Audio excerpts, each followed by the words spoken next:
वो दोनों में अंतर पूछा। अच्छा, है होता है एक वचन, देखो उसमें अंतर है किसके साथ यूज होता है और हो किसके साथ यूज होता है, आप ये कह रहे हो ना।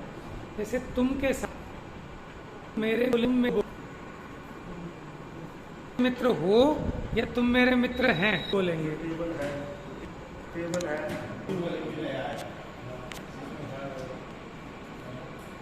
ये तो व्याकरण की बात है फिर।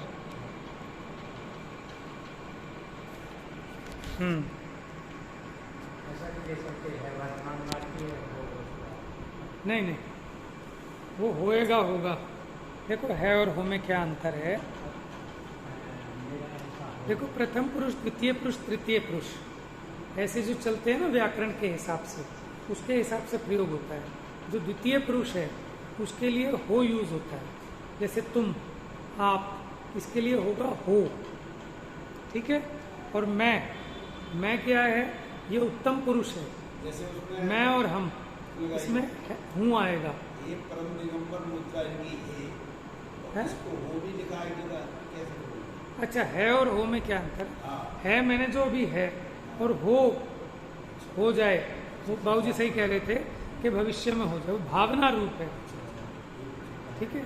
जैसे तुम, मैं सुखी, आप सुखी हैं और आप सुखी हो,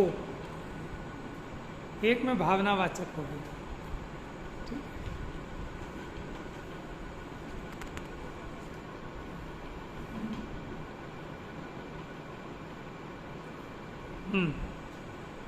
तो क्या कहते हैं कि कर्म और कर्म फल से विरक्ति को अत्यंत भाकर, माने उससे निरंतर विरक्त रहकर, समस्त अज्ञान चेतना के नाश को स्पष्टतया नचाकर, निज रस से प्राप्त अपने स्वभाव को पूर्ण करके, अपने स्वभाव की प्राप्ति किससे होगी? निज रस से। आपको जिसका रस आता है ना, आप उसको प्राप्त करने की चेष्टा करते हैं। तो जिसको अपने स्वभाव का रस आया, ठीक है, तो वो अपने स्वभाव को पूर्ण प्राप्त करके अपनी ज्ञान चेतना को आनंद पूर्वक नचाते हैं। जहाँ आनंद होता है वहाँ नाच होता है। जो नाचना है वो आनंद का प्रतीक है, तो इसलिए नाचना शब्द यूज कर रहे हैं। जब आप भी वो बढ़िया धुन सुनकर अथवा कोई बढ़िया भक्ति, बढ़िया भजन सुनकर आप आनंदित हो जाते हैं, तो पहले आपका मन नाचता है, फिर आपका तन नाचता है। समझ में आया ना? तो हृदय में जब आनंद होता है, तो ऐसे अमृत चंद्र आचार्य कह रहे हैं कि उसको नचाओ, माने उसका बारंबार विचार करो तो आनंद होगा। सदा काल प्रशम रस को पियो, प्रशम रस माने शांत रस को पियो। कर्म के अभाव रूप आत्मिक रस को, अमृत रस को अभी से लेकर अनंत काल तक पियो। इस प्रकार ज्ञानी जनों को प्रेरणा की है। पहले तो 3 काल संबंधी कर्म के कर्तृत्व रूप कर्म चेतना के त्याग की भावना 49 भंग पूर्वक कराई। फिर 148 कर्म प्रकृतियों के उदय रूप कर्म फल के त्याग की भावना कराई। इस प्रकार अज्ञान चेतना का प्रलय कराकर ज्ञान चेतना में प्रवृत्त होने का उपदेश किया। याद है ना? प्रतिक्रमण, प्रत्याख्यान, आलोचना। फिर मैं करता नहीं, कराता नहीं, अनुमोदना नहीं करता, मन से, वचन से, काया से, ऐसे उसके 49 भंग बनाए थे। फिर 148 कर्म प्रकृतियों से भेद ज्ञान की भावना भाई। यह ज्ञान चेतना सदा आनंद रूप अपने स्वभाव की अनुभव रूप है। ज्ञानी जन सदा उसका उपभोग करो। उपभोग किसे कहते हैं? कि जिसको बार बार भोगने पर उसका नाश ना हो। तो ये आनंद ऐसा है कि आप उसको निरंतर भोगो, ये समाप्त होने वाला नहीं। बाहर जिसे इंद्रिय जनित जो सुख कहते हो वो तो नष्ट हो जाता है, वो सच्चा भी नहीं है। लेकिन ये जो अतीन्द्रिय आनंद है इसका कभी अभाव नहीं होता। रही हैं अनंता अनंत काल यथा तथा शिव परिणय। एक बार आप शुद्ध हुए तो अनंत काल तक शुद्ध रहेंगे और निरंतर अतीन्द्रिय आनंद का भोग हमेशा चलेगा। ज्ञानी जन सदा उसका उपभोग करो, ऐसा श्री गुरुओं का उपदेश है। अब ये जीव क्या कि 5 इंद्रिय के विषयों का भोग करता है, अपनी कषायों का भोग करता है, ठीक है। बाहर में प्रतिष्ठा का, नाम का, इज्जत का है, कपड़ों का, शरीर की ताकत का, अपने ऐश्वर्य का इसका भोग कर रहा है, जबकि इनको भोग नहीं सकता भ्रम से कि मैं इनको भोगता हूँ। ये अज्ञान चेतना का भोग है कि पर का कर्ता बनता है और पर का ही भोक्ता बनता है, अपने स्वरूप का कर्ता भोक्ता नहीं बना। तो यहाँ कहते हैं कि अपने स्वरूप का तो कर्ता भोक्ता, और तेरा स्वरूप कैसा है? ज्ञाता स्वरूप। तो जो ज्ञातापन है वही मेरा कर्तापना है, और ज्ञातापने के आश्रय से जो अतीन्द्रिय आनंद हुआ उसी का मैं भोक्ता बना। ये सर्व शुद्ध ज्ञान अधिकार है, इसलिए ज्ञान को कर्तृत्व भोक्तृत्व से भिन्न बताया। अब आगे की गाथाओं में अन्य द्रव्य और अन्य द्रव्यों के भावों से ज्ञान को भिन्न बताएंगे। इसके लिए कलश था, पढ़ लिया था हमने। पिता पदार्थ प्रथना गुंठनाद बिना कृतेरेक मनाकुलम ज्वलत समस्त वस्तु व्यतिरेक निश्चयात विवेचितम ज्ञानमिहा वतिष्ठते। यहाँ से अब आगे की गाथाओं में कहते हैं कि समस्त वस्तुओं के भिन्नत्व के निश्चय के द्वारा, माने जितनी पर वस्तुएं हैं वो मेरे से भिन्न हैं, ऐसे निर्णय के द्वारा। देखो, पढ़ लेना अलग बात है, लेकिन अपने ज्ञान में उसका निश्चय हो जाना, इसी का नाम तो सम्यक दर्शन है। तो ऐसे निश्चय द्वारा पृथक किया गया ज्ञान, क्योंकि मैं ज्ञान स्वरूप हूँ, पदार्थ के विस्तार के साथ गुथित होने से अनेक पदार्थों के साथ ये ज्ञान संबंध के कारण एक जैसा दिखाई देने से। अब अपना ज्ञान कैसा दिखाई देता है कि ज्ञेयों के साथ एकम एक दिखाई देता है, माने वो ज्ञान ज्ञेय में चला गया, अथवा वो ज्ञेय ज्ञान में ही घुस गए हों, टंकोत्कीर्ण हो गए हों, डूब गए हों, ऐसा लगता है। तो ऐसी एक जैसा दिखाई देने से उत्पन्न होने वाली अनेक प्रकार की क्रिया, उनसे रहित एक ज्ञान क्रिया मात्र, माने ज्ञानता में कर्ता भोक्ता बनता है। अभी गाथा चल रही थी ना, जैसे नेत्र वैसे ही ज्ञान। अज्ञानता में इसको लगता है कि मैंने इसको उठाया, इसको रखा, इसको भोगा, लेकिन वास्तव में आत्मा ने पर पदार्थ को न किया न भोगा, मात्र जाना है। एक ज्ञान क्रिया मात्र अनाकुल और दैदीप्यमान होता हुआ निश्चल रहता है। अब ये चर्चा करेंगे।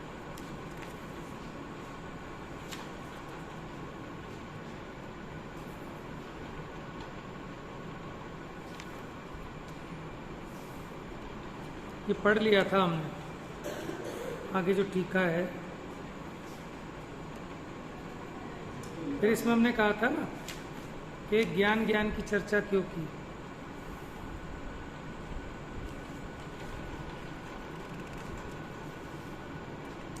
पेज नंबर 886 पर आओ।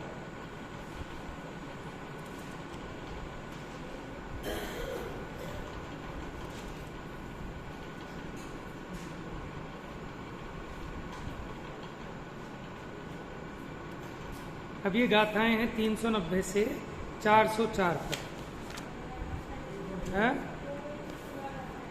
हो गई थी ना? हाँ, इसके आगे के कलश पे मैंने क्या बताया था, थे को रिवीजन कर लो इसकी भी थोड़ी सी। ये शास्त्र ज्ञान नहीं है। क्यों नहीं है शास्त्र ज्ञान? ये जो शास्त्र है ये ज्ञान है क्या? ज्ञान तो उसे कहते हैं जो जाने। ये शास्त्र तो कुछ जानता नहीं, तो ये शास्त्र ज्ञान नहीं है, क्योंकि शास्त्र कुछ जाने नहीं। ये नेत्र ज्ञान है क्या? इनसे ज्ञान होता है? क्यों? ये तो जड़ है, ये कुछ नहीं जानते, लेकिन इनके निमित्त से कौन जानता है? मैं जानता, मेरा ज्ञान है। ऐसे ही इन सब पे लगाना, पांचों इंद्रियों पर, कर्म पर, बाकी के 5 द्रव्यों पर।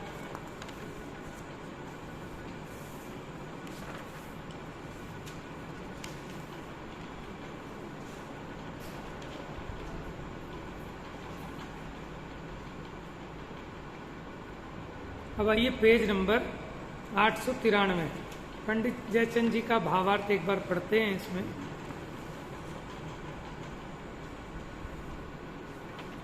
हाँ, यही चल रहा था आपने। यहाँ ज्ञान को समस्त परद्रव्यों से भिन्न और अपनी पर्यायों से अभिन्न बताया है। इसलिए अतिव्याप्ति, अव्याप्ति ये दोष दूर हो गए, क्योंकि पर से भिन्न है, अपने से अभिन्न है। आत्मा का लक्षण उपयोग है, और उपयोग में ज्ञान प्रधान है। वह ज्ञान अन्य अचेतन द्रव्यों में तो नहीं है, इसलिए अतिव्याप्ति नहीं है, और अपनी सब अवस्थाओं में है, इसलिए अव्याप्ति वाला नहीं है। इस प्रकार ज्ञान लक्षण कहने से अतिव्याप्ति और अव्याप्ति दोष नहीं आते। ये चर्चा अपनी चल चुकी है पहले कि ज्ञान को जीव का लक्षण बनाया, लेकिन ज्ञान को भी कैसे, ज्ञान को कल भी ये चर्चा थोड़ी सी आई थी कि जानते हुए ज्ञान को, जो जाने वही तो ज्ञान है। और इसको जो ज्ञायक नाम मिला है वो भी ज्ञेयों के जानने से, जिसका एक ज्ञायक नाम प्रसिद्ध है। ठीक है, ज्ञायक माने नहीं जानने वाला नहीं, ज्ञायक माने जानने वाला, क्योंकि वो जानने वाले के द्वारा ही आपको अपनी अनुभूति होगी, उसके बिना अनुभूति नहीं होगी, है ना। जो हमने कल बात कही थी कि मैं अपने ज्ञान से घड़े को जानता हूं, तो किसको जानते हो? घड़े को। ठीक है, किससे जानते हो? ज्ञान से। कौन जानता है? कौन जानता है? मैं जानता हूं। आपको कैसे पता चला मैं जानता हूं? इसका मतलब आप मैं को जानते हो, लेकिन उसको मुख्य नहीं कर रहे। दर्पण का उदाहरण दिया था ना कल, कि दर्पण को देख रहे हो लेकिन फिर भी नहीं देख रहे, क्योंकि चेहरा देख रहे हो। कभी चेहरा देख रहे हो, दर्पण नहीं देख रहे, यद्यपि दोनों एक साथ दिख रहे हैं, लेकिन फिर भी ये जीव मुख्य गौण कर रहा है। लेकिन मुख्य गौण कौन कर सकता है? कि जिसको दोनों धर्म ख्याल में हो। क्या? कि दर्पण भी है और दर्पण में मेरा प्रतिबिंब भी है। अब वो अपने प्रयोजन के हिसाब से कभी दर्पण देखता है, जैसे दर्पण को साफ करना है तो चेहरा देखेगा कि दर्पण देखेगा? दर्पण देखेगा। लेकिन चेहरा दिखेगा कि नहीं? क्यों नहीं दिखेगा? दिखेगा, लेकिन दिखने पर भी उसको गौण करेगा, देखते हुए भी नहीं देख रहा। और जब साफ हो गया, अब नहा धो के तैयार हुआ, बाल भाता है, तो दर्पण देखता है कि चेहरा देखता है? दर्पण नहीं दिखता, दिखने पर भी नहीं दिखता। ये है मुख्य गौण। इसी को कहते हैं नय। इसी को क्या कहते हैं? नय। किसी एक धर्म को मुख्य करके वस्तु को ग्रहण करना, इसी का नाम नय ज्ञान है। समझ में आया? लेकिन नए ज्ञान ज्ञानी को होते हैं, अज्ञानी को नहीं होते। लेकिन पहले आगम ज्ञान के बल से उनका प्रयोग होता है अज्ञान दशा में, लेकिन अनुभूति में ही शुद्ध नय का जन्म होता है। चलिए, तो इतनी बात आपको समझ में आ रही है कि वो चर्चा थी ना, आबाल गोपाल सभी को सदा काल, ये भगवान आत्मा निरंतर अनुभव में आने पर भी ये जो जानने वाला है, ये जो जानन रूप है, यही मैं हूं, ऐसा श्रद्धान उदित नहीं होता। क्या नहीं होता? माने जान तो रहा है लेकिन मान नहीं रहा, यानी जान रहा है, पहचान नहीं रहा। अपना ही बच्चा जो खो गया था, ठीक है, भीख मांगता फिरता था, हम अपने यहाँ उसको नौकर रख लिया हमने, हम जान तो रहे हैं रोज उसको, ठीक है, रोज उसको डांट रहे हैं, पीट रहे हैं, काम करा रहे हैं, जान तो रहे हैं। अपने पुत्र को जान रहे हैं कि नहीं जान रहे हैं? जान रहे हैं, लेकिन ऐसा श्रद्धान नहीं है कि यही मेरा पुत्र है, ऐसे नहीं जानते। सामान्य तो जानना हो रहा है। तो ऐसे जीव अपने को, मैं को, अपने उस जानने रूप भाव को जान तो रहा है, लेकिन आज तक ये जो जानन रूप है, यही मेरा संचेतन है, यही मेरी धड़कन है, यही मेरा जिंदा होने की निशानी है, ऐसी इसको श्रद्धान उदित नहीं हो रहा। इसी का नाम मिथ्या दर्शन है। और जिस दिन इसको ये बात पकड़ में आ जाए, ख्याल में आ जाए, ठीक है, तो अपनी सत्ता का भान ही जीव को होता है, इसका भय मिट जाएगा। और फिर ये भजन गाएगा कोई, अब मेरे समकित सावन आयो। अब सम्यक रूपी सावन आ गया। कल वो कहा था ना, न देखा मैंने कभी बसंत, अरे पाकर खोया भगवान, किंतु पर सत्ता में प्रतिबद्ध कीर मरकट सी गहल अनंत, पाकर खोया भगवान। समझ में? पाकर खोया भगवान। किसको भगवान किसे कह रहे हैं? ये जो भगवान आत्मा है ये निरंतर जीव की अनुभूति में आ रहा है, लेकिन आने पर भी ये इसको पहचान नहीं रहा। वो अपना पुत्र रोज अपने ही सामने है, लेकिन फिर भी माँ रो रही है, आंसू बहाती है उसका फोटो देख देख कर। लेकिन जब वो छोटा था, अभी 20 साल का है, तो पहचान में नहीं आ रहा। तो ऐसे ही जान तो रहा है, इसे रोज दिखता है, लेकिन ये समझ में नहीं आ रहा कि यही है, यही मैं हूँ। तो अब हम ये कह रहे हैं कि आप जान रहे हो, ऐसा भी आप जान रहे हो, लेकिन आप इसको मुख्य नहीं करते, आप इसको पकड़ नहीं रहे। एक बार इसका संचेतन हो, इसके निर्णय में आए कि ये जो मैं, मेरी सत्ता मुझे भान में आ रही है, ये मेरा स्वरूप, ये देह मेरा स्वरूप नहीं है। ये देह जब ये झुर्रियाँ नहीं पड़ी थी तब भी मैं संचेतन कर रहा था, जब झुर्रियाँ पड़ गई तब भी मैं संचेतन कर रहा हूँ। इसमें तो परिवर्तन हो रहा है, लेकिन मैं तो तब भी वही था, अब भी वही हूँ। और मुझे स्मृति भी इसीलिए कि जब मैं छोटा बच्चा था बड़ी शरारत करता था। आपको कैसे पता है? जब ये छोटा था बड़ी शरारत करता था, कि यानी मैं तब भी वैसा ही था और अभी भी वैसा ही। देह पलटी है, अरे छूट भी जाएगी, नेक्स्ट आ जाएगी, लेकिन मैं तो वही का वही रहने वाला हूँ। तो ऐसे उसको पकड़ पकड़ के उससे अपना निर्णय पक्का करता है, वो ज्ञानी हो जाता है। और ज्ञानी उसके आश्रय से भय से रहित होता है। लेकिन भूमिका प्रमाण, अगर वो चौथे गुण स्थानवर्ती है तो अभी सिर्फ अनंतानुबंधी गया है, उसके ऊपर भी छिपकली गिरेगी तो वो भी उल मम्मी करके उठ के भागेगा। समझ में आया? और कदाचित ऐसा भी दिख सकता है कि कोई मिथ्या दृष्टि, उसके पास सांप आ जाए तो भी ना डरे। इससे सम्यक दर्शन और मिथ्या दर्शन का निर्णय नहीं होता। ऐसे तो बहुत हैं सांप को पकड़ने वाले जो सांप से नहीं डरते, वो कोई सम्यक दृष्टि थोड़े ही हो गए। भगवान महावीर इसलिए महान थे क्या कि उन्होंने हाथी को वश में कर लिया। हाथी को तो महावत भी वश में कर लेता, आप उसकी पूजा करने लगोगे क्या? तो इससे हमारे भगवान महावीर महान नहीं थे। आपने पढ़ा हो, भगवान महावीर स्वामी के ऊपर बुक है, डॉक्टर भारिल जी ने लिखी है, भगवान महावीर एक वीतरागी व्यक्तित्व है, छोटी सी पुस्तक है। उसमें उन्होंने सिद्ध किया कि उन्होंने सांप को वश में कर लिया, इसके लिए हमारे भगवान महावीर महान नहीं थे। वो तो अपनी वीतरागता के कारण उससे वो महान है।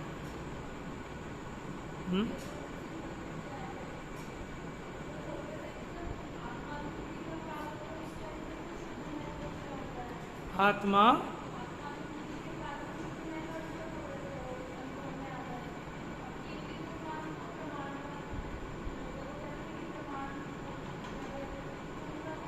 देखो अंतर क्या है कि केवल ज्ञान में नए नहीं होते, नए की व्यवस्था क्षयोपशम ज्ञान में है।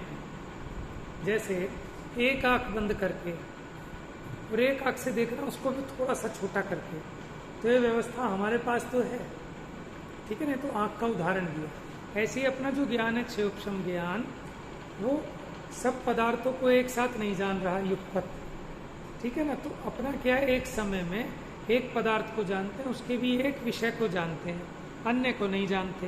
तो अपना ज्ञान एक को मुख्य करके बाकी को गौण करके जानता है, ये जो अपना क्षयोपशम ज्ञान मति श्रुत ज्ञान है। लेकिन केवल ज्ञान में तो सभी पदार्थ एक साथ युगपत ज्ञान में भाषित होते हैं, तो वहाँ मुख्य गौण की व्यवस्था नहीं है। बस इतनी बात है।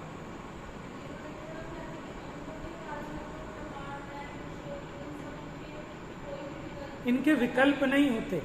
देखो जो एक कलश है ना, कि निक्षेपों के चक्र कहाँ नष्ट हो जाते हैं और नयों की लक्ष्मी भी उदित नहीं होती और प्रमाण का सूर्य अस्त हो जाता भाई, तो वहाँ उसके विकल्पों का निषेध है। ज्ञान तो रहेगा, लेकिन वो ज्ञान संबंधी जो पूर्व भूमिका में विकल्प होते थे, अब वो विकल्प नहीं होंगे। और कल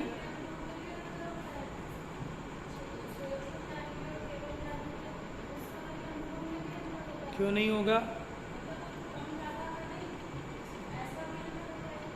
देखो, वो अपने ज्ञान गम्य नहीं है। प्रश्न समझना, प्रश्न क्या पूछा कि मति श्रुत ज्ञान वाला जो आत्मानुभव कर रहा है और केवली भगवान जो आत्मानुभव कर रहे हैं, ठीक है, प्रमाण की बात नहीं, माने वो क्वांटिटी नहीं, क्या उसके अनुभव में भी अंतर होता है? कि देखो, ये जो क्षोभम ज्ञान है, यहाँ जो अनुभव हो रहा है, देखो ये विषय बड़ा गूढ़ और सूक्ष्म है, इसमें ज्यादा, क्योंकि अनुभव गोचर विषय है। हाँ जी, प्रश्न ये किया कि चौथे गुण स्थान वाला जो क्षोभम ज्ञान से आत्मा का अनुभव कर रहा है और जो केवली भगवान है, वो जो केवल ज्ञान से उनको जो आत्मा अनुभव में आ रहा है, पहले तो ये समझना कि अनुभव माने क्या? अनुभव माने जानना। अनुभव ज्ञान की पर्याय का नाम है, ठीक है। ऐसा ग्रंथ में आया, मुझे अभी प्रमाण ख्याल में नहीं है, बता दूंगा देखकर। और पंचाध्याय में भी आया है, पढ़ा वही है। तो जो अनुभव है वो ज्ञान की पर्याय है।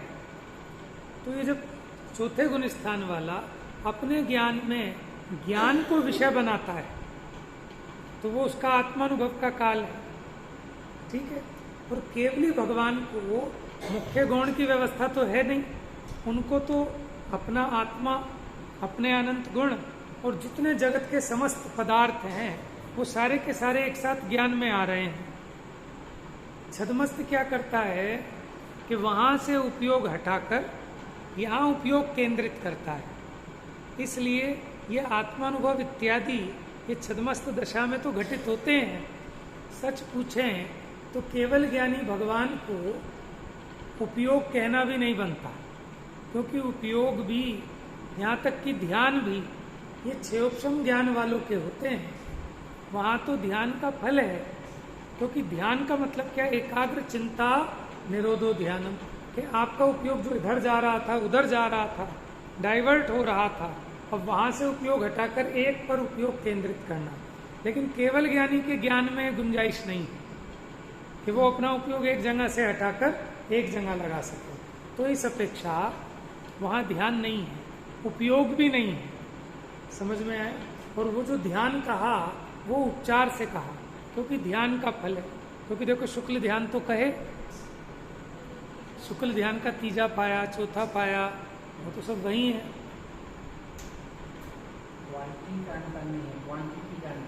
हाँ हाँ, तो जो अनुभूति है ना, आत्मानुभूति की अपेक्षा पूछ रहे हैं आनंद में।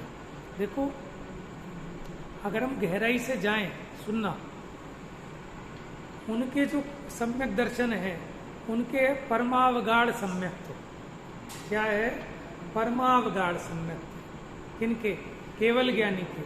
देखो, वो जो ज्ञान है, जिस ज्ञान के द्वारा उस आत्मा का अनुभव हो रहा है, क्योंकि ये ना विषय बड़ा गूढ़ और गंभीर है, तो रहस्यपूर्ण चिट्ठी में भी अगर आप देखें तो इसका थोड़ा सा इशारा पंडित जी साहब ने किया है।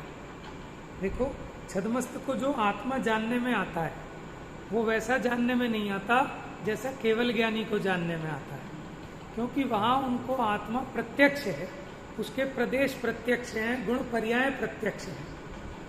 छदमस्त को वैसे प्रत्यक्ष नहीं है, ये तो आगम से जानता है और अनुमान से जानता है। समझ में आया? हाँ हाँ, बिल्कुल ऐसे ही है, ऐसा ही है। लेकिन ये बात थोड़ी सूक्ष्म है और ये प्रचलन में नहीं है, क्योंकि इस बात को सिद्ध करने के प्रमाण भी बहुत थोड़े मिलेंगे, लेकिन खोजेंगे तो मिल जाएंगे। टोडरमल जी ने स्पष्ट लिखा कि उसको स्वाद प्रत्यक्ष है। क्या लिखा? स्वाद प्रत्यक्ष है, आत्मा तो परोक्ष है। किसको? छदमस्त को अनुभूति के काल में आत्मा परोक्ष है, लेकिन स्वाद प्रत्यक्ष है। जैसे उन्होंने कहा अंधे का गुड़, ऐसा ना, जैसे कोई अंधे को मिश्री खिलाए तो उसको मिश्री दिख तो नहीं रही, लेकिन उसका स्वाद प्रत्यक्ष है। वैसे ही जैसा भगवान हुआ है जी, वैसे ही जैसा भगवान को प्रत्यक्ष है। देखो मैं है, देखो ये उदाहरण है, समझना एक मिनट बाद समय दृष्टि ज्ञान को अनुभूत प्रत्यक्ष कह सकते हैं, अनुमान नहीं। है क्या। अनुमान प्रत्यक्ष नहीं कहने में आएगा, अनुभव प्रत्यक्ष है सिद्धांत। नहीं देखो उसमें टोडरमल जी ने क्या लिखा, उन्होंने दो बातें कही। हाँ, अनुभव प्रत्यक्ष का, अनुभव माने स्वाद कह रहे हैं, और आत्मा को परोक्ष कहा। स्वसंवेदन प्रत्यक्ष है। लेकिन कोई सोचे कि जैसे केवली भगवान को आत्मा प्रत्यक्ष होता है, वैसा नहीं है, माने उसके गुण पर्याय प्रदेश। और सम्यक दर्शन में जो प्रतीति है, अवगाह करना हम छोड़ दें, इसलिए भगवान की जो ज्ञान की सम्यक दृष्टि का हाँ यही ना, देखो इसीलिए जैसे गणधर आदि हैं उनके अवगाढ़ सम्यक तो कहा, और केवल ज्ञानी के परमावगाढ़ सम्यक तो कहा। देखो मैं इस चीज को भी प्रमाण देकर नहीं कह सकता, लेकिन अभी वैसी चर्चा कर रहे हैं, मुझे जैसा लगता है कि जैसे जैसे एक गुण का विकास होता है तो बाकी जितने गुण हैं उनका भी विकास होता है। जैसे वो कहा ना, अनंत गुणांश के सम्यक, एक सम्यक दर्शन होने पर जितने बाकी अनंत गुण हैं वो भी सुलटे हो जाते हैं। एक मिथ्यात्व के कारण बाकी सारे गुण भी उल्टे परिणम रहे थे, अब वो भी सुलटे हो जाते हैं। ऐसी जब ज्ञान की निर्मलता बढ़ती है तो बाकी अन्य गुणों में भी निर्मलता बढ़ती है। लेकिन ये विषय सूक्ष्म है, केवल ज्ञान गम्य है, जब तक प्रमाण ना हो तो हम उस चीज को कह नहीं सकते।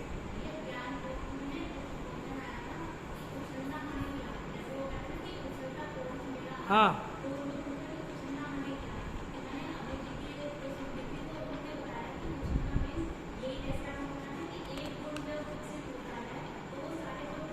हाँ, विकसित होते हैं, उछलते हैं। सम्यक का मतलब है कि सम्यक दर्शन में अनंत गुणों का आंशिक सम्यक पढ़ना शुरू हुआ। हाँ, और फिर देखो आत्मा में एक विभुत्व नाम की शक्ति है, जिसके कारण माने एक गुण का रूप बाकी अन्य अनंत गुणों में भी व्याप्त है।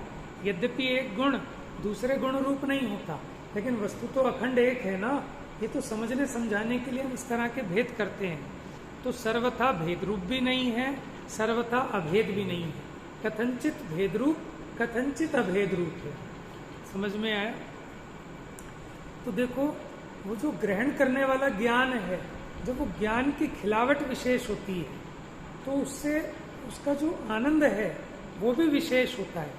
देखो जब केवल ज्ञान हुआ है ना, जब इसको केवल ज्ञान होता है तब अनंत वीर्य भी होता है और अनंत सुख भी होता है।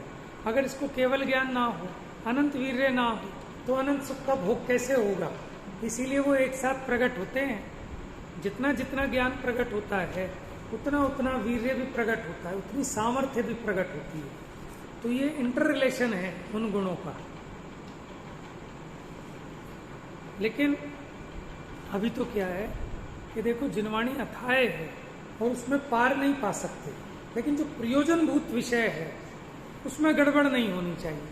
प्रयोजनभूत विषय को माने सात तत्व, मोक्ष मार्ग है ना, वो अपना प्रयोजनभूत विषय है, उसमें गड़बड़ नहीं होनी चाहिए। बाकी ऐसे बहुत विषय हैं, जैसे अभी जो क्वेश्चन है ना कि सम्यक दृष्टि को जो आनंद होता है आत्मा का वो, और केवल ज्ञान होने पर जो आत्मा का आनंद होता है वो दोनों एक जैसे हैं कि उनमें अंतर है। ठीक है, देखो क्वांटिटी का अंतर तो मानते ही हैं सब कि वहाँ उसको एक बिंदु और वहाँ सिंधु का आनंद है, लेकिन क्वालिटी में कोई अंतर है कि नहीं, आप कैसे कह सकते हो? समझना एक मिनट। अब इस तरह के ही कुछ ऐसे प्रश्न होते होंगे जिसके लिए मुनिराज का आहारक पुतला निकलता होगा और वो केवली भगवान के समीप जाकर अपने विकल्प की पूर्ति करता होगा। ठीक है, ये तो हमारा एक सामान्य कथन है, क्योंकि आत्मा का स्वरूप तो वैसा का वैसा ही है। चाहे निगोदिया हो, चाहे सिद्ध हो, आत्मा का स्वभाव तो सबका एक जैसा है ना, तो वो आत्मा के स्वभाव की वैसे ही प्रतीति हो रही है चौथे गुण स्थान में, और वही हमेशा रहेगी। जो यहाँ सम्यक तो हुआ, जैसी प्रतीति यहाँ हुई वैसी ही वहाँ रहेगी।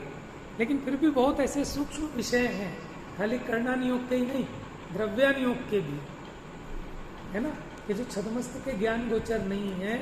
ऐसे ही विषयों के निराकरण के लिए विकल्प तो विकल्प है, तो उस विकल्प के समाधान के लिए रिद्धिधारी जो मुनिराज हैं, हारक रिद्धि वाले, उनके एक पुतला जाता है, और जहाँ कहीं तीर्थंकर आदि विराजमान होते हैं अथवा श्रुत केवली, वहाँ की भूमि के प्रदेशों को स्पर्श करके आता है और उनकी उस जिज्ञासा का समाधान हो जाता है। अप्रियजन्य पदार्थ का दिया। हाँ जी, ज्ञानी मुनिराजों को पुतला निकलता है तो अप्रियजन्य पदार्थों के संबंध में। हाँ, क्योंकि देखो प्रयोजन भूत के बिना तो सम्यक दर्शन ही नहीं होगा, है ना। प्रयोजन भूत जो 7 तत्व हैं, ठीक है, मोक्ष मार्ग आदि की विधि है, उसमें कोई ऐसी सूक्ष्मता नहीं है, वो तो बहुत स्थूल है। वो प्रत्येक सैनी पंचेंद्रिय चारों गति के जीव उतना भेद विज्ञान कर सकते हैं। लेकिन जिसको हम कहते हैं बाल की खाल, अब विकल्प हो गया तो हो गया, वो विकल्प भी दुखी करता है, तो उस विकल्प के शमन हेतु होता है, फिर समझ में आए। तो ऐसे बहुत विषय हैं। देखो, हम जितना जानते हैं हमें उसको 100% नहीं मानना चाहिए। ये सामान्य निरूपण है, विशेष निरूपण जैसा केवली के ज्ञान में आया, हमने को वो प्रमाण, बस इतने से अपना काम चलता है। लेकिन फिर भी मन में कभी कोई ऐसे विकल्प आते हैं, ठीक है, जब ज्ञान बढ़ेगा, कोई ऐसा समागम होगा, है, तब हो जाएगा समाधान। बहुत सारी चीजें ऐसी हैं कि जो समय के साथ धीरे धीरे उनका समाधान मिल जाता है। अभी प्रयोजन की बात तो ये है कि हम भी उस आत्मा का अनुभव कर सकते हैं, ठीक है ना। माने अभी इस पंचम काल में भी धर्म ध्यान का लोप नहीं है, शुक्ल ध्यान तो नहीं होता। कोई कहे साहब उत्तम शयनन तो है नहीं, ध्यान कैसे होगा, ये जो 3 ऊपर के वज्र वाले 3 उत्तम शयनन है वो नहीं है, तो कोई बात नहीं, वो तो शुक्ल ध्यान के लिए चाहिए। लेकिन जो धर्म ध्यान है, 6ठे 7वें गुण स्थान तक जो पहुंच सकता है, श्रेणी नहीं चढ़ सकता, लेकिन 7वें गुण स्थान तक अभी इस काल में नीचे के 3 जो सहनन है उनके द्वारा भी वो ध्यान बनता है, हो सकता है। तो फिर आप घबराने की बात नहीं है। अभी इस कली काल में भी ये जीव 7वें गुण स्थान को प्राप्त कर कर आत्मा के अतीन्द्रिय प्रचुर स्व संवेदन को भोग सकता है। तो फिर आलस मत करो। समझ में आया? ये समझना प्रयोजन भूत है।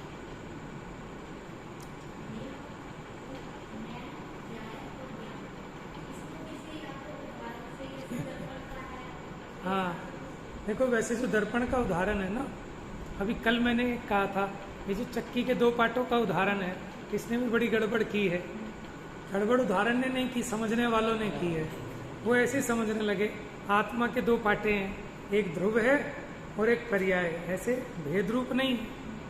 ठीक है। अब दूसरा उदाहरण जो दर्पण का है, आचार्यों ने बहुत उदाहरण दिया, क्योंकि इसके द्वारा समझाना बड़ा सरल है। लेकिन जो उदाहरण से सिद्धांत को ना समझे और उदाहरण कोई लगा के बैठ जाए, जैसे उंगली से चंद्रमा दिखाया और चंद्रमा को तो ना देखे और ये उंगली कोई पकड़ के बैठ जाए, तो उसके लिए कहते हैं तस्य देशना नास्ति। कहाँ कहा? पुरुषार्थ सिद्धि उपाय में, कि जैसे सिंह को समझाने के लिए हमने बिल्ली को दिखाया और जो बिल्ली को सिंह मान बैठे उसके लिए देशना नहीं है। तो अब उदाहरण क्या है कि उदाहरण ना सर्वदेश घटित नहीं होते, और मुझे लगता है कि उदाहरण से थोड़ी सी ना अजीब संतुष्ट हो जाता है सुनकर, बस उदाहरण समझ में आ गया। हाँ, देखो जैसे दर्पण में आपने 3 बातें पूछी, मैं, ठीक है, ज्ञायक और ज्ञान। अब मैं ज्ञायक हूँ, ये जो ज्ञायक कहा, आप इसको दर्शक भी कह सकते हो। ज्ञायक को आप दर्शक भी कह सकते हो, क्योंकि इसमें अनंत गुण है। जैसे मैं टीचर हूँ, ठीक है, मैं वक्ता हूँ, मैं सरकारी नौकरी करता हूँ, मैं सरकारी नौकर हूँ। तो क्या अंतर है इसमें? कि अंतर, मैं ये तो सर्वनाम हुआ कि मैं तो हूँ ही, ठीक है। अब इसका विशेष परिचय करना है आपने, तो अगर ज्ञान की तरफ से इसका परिचय कराएं, चूंकि मैं जानता हूँ इसलिए मेरे को कहा ज्ञायक। तो ज्ञायक कहने पर ज्ञान की तरफ से मैं की अनुभूति आई। अब जैसे मैं सेठ हूं, तो ये कैसे कि मैं सेठ हूं, माने वो जो पैसा है, पैसे की तरफ से जब मैंने अपने को देखा तो कहने में आया कि मैं सेठ हूं। ज्ञान की तरफ से अपने को देखा तो मैं ज्ञायक कहने में आऊंगा। ये मनुष्य पर्याय की तरफ से, इस देह की तरफ से अपने को देखा तो मैं मनुष्य ऐसा कहने में आया। समझ में आया? तो आप जिस एंगल से देखते हैं, जैसे बच्चे की तरफ से देखूं तो मैं पापा हूं, तो आप मैं हो कि पापा हो कि सेठ हो कि अधिकारी हो कि टीचर हो कि वक्ता हो, क्या हो कि मैं तो मैं हूं। छठी गाथा है ना दो जो सो दूसो चेव, कि ये तो मैं तो जो हूँ वही हूँ। तो ज्ञायक का भी निषेध किया वहां देखा जाए तो। अब कोई पूछे ज्ञायक ज्ञायक, ये ज्ञायक तो इसको ज्ञान से नाम मिला, इसलिए वास्तव में ये तो जो है सो ही है, और ये अनुभूति में अनुभूति गम्य है। ठीक है, वो तो समझने समझाने के लिए हमने भेद किए। आप कहोगे ज्ञायक कह रहे हो, क्या ये दर्शक नहीं है? दर्शक भी है, चारित्रवंत भी है, सुख का भी पिंड है, क्या क्या है। तो कहने को जो मर्जी कहो, लेकिन ये सब समझने समझाने के लिए भेद हैं। देखो, मैं ये एक शब्द भर है, लेकिन मैं की भाव भासना होनी जरूरी है। जैसे कोई कहता है मुझे जानते नहीं हो क्या, तो मैं कहने में उसको कैसी भाव भासना है? मैं तो भैया हमें कौन पूछ रहा है, हम तो बहुत गरीब आदमी हैं। तो वहाँ उसको मैं की प्रतीति कैसे है? गरीबी की तरफ से। एक को मैं की प्रतीति अमीरी की तरफ से है, अपने को मैं की प्रतीति कि मैं ताकतवर हूँ, किसी को मैं की प्रतीति मैं कमजोर हूँ, किसी को मैं की प्रतीति मैं बालक हूँ, किसी को मैं की प्रतीति मैं वृद्ध हूँ। तो ये मिथ्यात्व, इसको कहा बहिरात्मा। और सम्यक प्रतीति क्या होगी कि वास्तव में जो मेरे अनंत गुण हैं, ठीक है, उनका जो निरंतर परिणमन है और उसका जो आधार रूप ये द्रव्य है, उसमें अब किसी भी एक गुण के माध्यम से पकड़ लो, क्योंकि आत्मा अखंड है। अब कौन से गुण के माध्यम से पकड़ोगे? बाकी जितने अन्य अनंत गुण हैं वो प्रत्यक्ष नहीं है, अनुभव गम्य नहीं है, उनका परिणमन व्यक्त वैसा नहीं है। तो अनुभव गोचर व्यक्त ये ज्ञानोपयोग है, उसको लक्षण बनाया। ये ज्ञान इसके संवेदन में आता है, और उस संवेदन से इसको मैं की सत्ता की अनुभूति होती है कि मैं हूँ। ठीक है ना? तो वो मैं की सही भाव भासना है, उसी का नाम सम्यक दर्शन है। और वो सम्यक दर्शन अभी खाली जीव के संबंध में सम्यक दर्शन हुआ है, अकेले जीव के जानने से सम्यक दर्शन नहीं होता। इसके लिए टोडरमल जी ने लिखा है कि अकेले आत्मा को जानने से सम्यक दर्शन नहीं होता।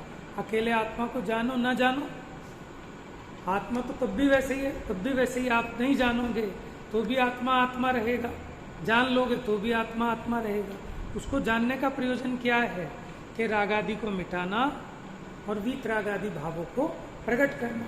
इसलिए आपको सातों तत्वों का श्रद्धान जरूरी है, खाली एक आत्मा के श्रद्धान से सम्यक दर्शन नहीं होता। जिसको सातों तत्वों का श्रद्धान होता है उसको सम्यक आत्म श्रद्धान भी होता है। और जहाँ आत्म श्रद्धान कहा उसमें सातों तत्वों का श्रद्धान भी गर्भित जानना, ऐसा 9वें अध्याय में बहुत स्पष्टीकरण किया है। ठीक है ना? हम जब भी ऐसी बात कहते हैं तो उस एक को मुख्य करके कहते हैं। तो आपको राग के संबंध में भी सम्यक श्रद्धान होना चाहिए कि राग दुख रूप है, 7 तत्व संबंधी भूल मिटनी चाहिए, तभी वो सम्यक आपको दर्शन हो। ठीक है, शेष चर्चा कल करेंगे। जा वाणी के ज्ञान से सूझे लोकालो, सो वाणी मस्तक नमो।